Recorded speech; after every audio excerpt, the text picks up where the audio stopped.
Bienvenue sur Africa 24 dans cette nouvelle édition du 12-15. Voici les titres. Polémique au Mali sur le montant de l'aide publique aux partis politiques qui s'élève à plus de 3 milliards de francs CFA. Le secteur de la presse monte au créneau car lui demeure peu subventionné.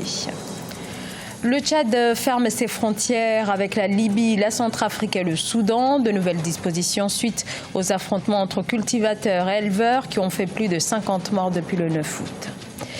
Et l'embellie touristique se confirme au Maroc. Sur les 6 premiers mois de l'année, le royaume a accueilli 5,4 millions de touristes internationaux, un chiffre en hausse de 6,6% par rapport à 2018.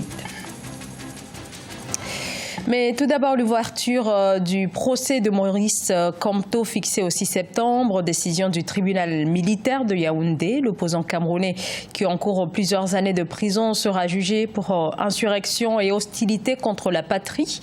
Celui qui est arrivé second à la présidentielle de 2018 a été arrêté avec une centaine de personnes à la suite d'une manifestation le 26 janvier 2019 à l'appel de son parti, le Mouvement pour la Renaissance du Cameroun, qui dénonce la réélection du président Paul Biya. Au Mali, le montant de l'aide publique aux partis politiques fait débat et soulève de nombreuses questions, notamment du côté de la presse, qui juge les 3,3 milliards de francs CFA accordés aux formations politiques bien trop élevés par rapport aux subventions allouées au secteur de la presse, que le manque de financement met sérieusement en péril. Marcel Farba-Maroun. 66 partis politiques au Mali vont se partager près de 5,7 millions de dollars, soit environ 3,3 milliards de francs CFA, au titre de l'aide financière de l'État. Un montant fixé conformément à la charte des partis politiques qui prévoit une aide correspondant à 0,25% des recettes fiscales du budget de l'État, d'après le ministre malien en charge de la communication, Yaya Sangaré. Les conditions de vie des populations sont dégradées. Vous avez un flux important de Maliens qui vivent dans les camps de réfugiés en Mauritanie. Vous avez les accords d'Alger où il n'y a pas de perspective. Le secteur privé aujourd'hui est sinistré par le poids de la corruption. Les inégalités sociales continuent à se creuser. Donc, autant de facteurs endogènes qui font qu'aujourd'hui, la question que nous nous posons, est-ce que cet argent qui a été destiné évidemment à ces partis politiques incarne réellement la légalité et la légitimité? Cette aide suscite toutefois la polémique. Certains responsables de presse au Mali la jugent discriminatoire et disproportionnée par rapport à l'aide publique à la presse. Depuis 2013, celle-ci est fixée entre 200 et 300 millions de francs CFA par an, une somme destinée à plus de 200 organes de presse privés. Ces partis n'existent que lorsqu'il y a élection et lorsqu'il y a un fonds de gouvernement. Et ces partis n'ont aucun impact sur la vie d'un ancien parce qu'il n'y a pas de formation des militants, il n'y a pas de délégation citoyenne auprès des populations. Et face à cette situation, pour nous, les hommes des médias, nous ne jugeons pas à la fois légitime et efficace d'apporter cet argent à des partis qui n'existent que des noms ou qui sont gérés par 2 ou 3 individus. La charte des partis politiques a été établie par une ordonnance du comité de transition pour le salut du peuple le 10 octobre 1991. Toujours dans l'actualité au Mali, 4 soldats maliens et un civil ont été tués ce mercredi dans le centre du pays à la suite d'une attaque perpétrée contre un convoi de l'armée. Les autorités font également état de plusieurs blessés. Une mission d'escorte des forces armées maliennes est tombée dans une embuscade entre Ombori et Boni, à une centaine de kilomètres au nord de la frontière burkinabé. L'attaque a été revendiquée par le groupe de soutien à l'islam et aux musulmans. Après les récents affrontements intercommunautaires dans l'est du pays, faisant 50 morts depuis le 9 août, l'État tchadien, en plus de l'état d'urgence qui concerne 3 provinces de l'Est, a décidé pour des raisons sécuritaires et pour contrôler les entrées et sorties de fermer les frontières avec la Libye, la République centrafricaine, mais aussi celle avec le Soudan. Nelly Claude Bessa.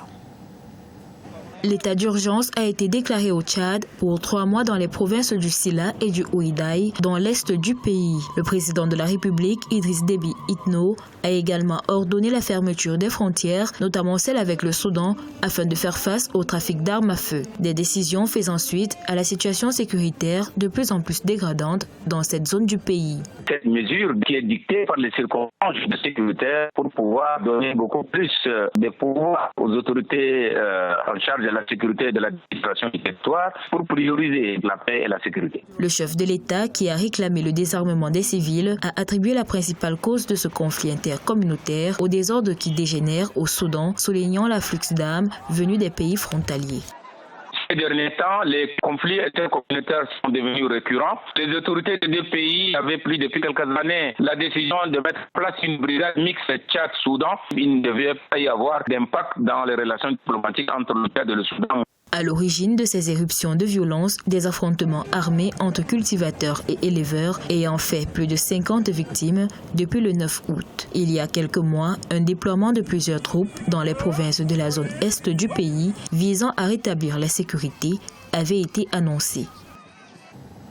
Le Rwanda et l'Ouganda sont parvenus à un accord signé ce mercredi 21 août à Luanda en Angola dans le cadre d'un mini-sommet par le président rwandais Paul Kagame et son homologue ougandais Yoweri Museveni. Il est censé permettre une sortie de crise. Les deux pays sont à couteau tiré depuis plusieurs mois. Des tensions avec d'un côté comme dans un autre des accusations d'espionnage, d'ingérence et d'assassinat politique.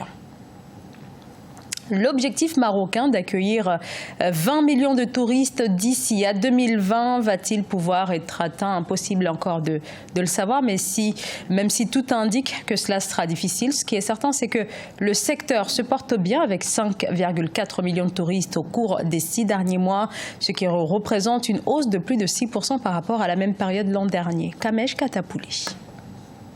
5,4 millions de touristes internationaux ont visité le Maroc entre janvier et juin 2019. Une hausse de 6,6% par rapport à 2018 selon les données de l'Observatoire du tourisme. Une industrie touristique en pleine forme qui a permis de générer plus de 32,7 milliards de dirhams, soit une progression de 4,8% par rapport à juin 2018. Cette hausse peut s'expliquer par les investissements sur lesquels se sont engagés les organismes de tourisme et l'État marocain. Il faut savoir qu'au Maroc, des investissements importants ont été réalisés pour améliorer les capacités en termes de nuitées hôtelières. Il y a un développement d'une nouvelle offre, notamment le renforcement de l'offre balnéaire et l'ouverture via cette offre à des clients qui sont de cibles différentes, que ce soit une clientèle particulière, mais également une offre business. Cette hausse profite également aux établissements hôteliers. L'OTM indique en effet qu'un total de 11,46 millions de nuitées a été payé. 72% des touristes étrangers ont été à l'origine de ce chiffre, puisqu'ils ont cumulé plus de 8,3 millions de nuitées. Mais beaucoup d'entre eux sont passés par la plateforme Airbnb. Les touristes qui réservent via Airbnb sont aujourd'hui hors radar des autorités en charge du développement touristique. Pour moi, ce n'est pas un problème en soi, puisque c'est une offre qui aujourd'hui se développe partout dans le monde et avec une cible particulière qui est à la recherche de ce type de prestations. Et donc, si elle ne trouve pas ce type de prestations au Maroc, elle ira les chercher ailleurs. D'ici 2020, le Royaume souhaite atteindre les 20 millions de touristes, un objectif impossible à réaliser selon les experts. Le ministère du Tourisme prévoit donc la publication d'une nouvelle feuille de route d'ici quelques mois. Matshidiso Rebecca Moeti a été reconduite à la tête de la direction régionale de l'OMS pour l'Afrique. C'était lors de la 69e session du comité régional Afrique de l'OMS qui se tenait à Brazzaville. Un second mandat de 5 ans qui s'ouvre pour cette femme, médecin originaire du Botswana, qui reste donc à ce bureau de l'OMS qu'elle a rejoint il y a 20 ans. Reportage d'Eva Panzo. La Botswanaise Matshidiso Rebecca Moeti va diriger le bureau Afrique de l'Organisation mondiale de la santé pour les 5 prochaines années suite à sa réélection au cours de la 69e session du comité régional du bureau Afrique de l'Organisation mondiale de la santé ce mardi 20 août 2019 à Brazzaville. Nos systèmes de santé restent toujours fragmentés et je dois reconnaître que la façon dont nous sommes structurés au niveau de l'OMS aussi est un peu fragmentée. Nous sommes là en train de travailler pour restructurer nos bureaux, soit au niveau régional et au niveau pays, pour que ça soit plus intégré. Et comme ça, nous allons avoir beaucoup plus d'efficience en utilisant les moyens disponibles. La 69e session du comité régional de l'OMS Afrique, qui se déroule du 19 au 23 août 2019 dans la capitale congolaise, vise à interpeller les États africains à contribuer à la mise en œuvre de la couverture sanitaire universelle. La République démocratique du Congo, qui a enregistré des résultats satisfaisants dans la lutte contre le virus Ebola, plaide pour l'amélioration des systèmes de santé. Ebola a maintenant un traitement curatif et demain, nous aurons aussi un vaccin préventif. Toutefois, il est important de saisir cette opportunité pour avoir un système de santé résilient. Depuis son élection en 2015, Matshidiso Rebecca Moeti est devenue la première femme à occuper la fonction de directrice régionale de l'OMS pour l'Afrique. La République du Congo reçoit les ministres de la Santé des États africains 6 ans après la dernière session du comité régional de l'OMS pour l'Afrique qui avait eu lieu à Brazzaville, qui abrite son siège. Ce journal a été réalisé par l'ensemble de la rédaction. Merci de votre fidélité. Dans un instant, une nouvelle édition de l'actualité sur Africa 24.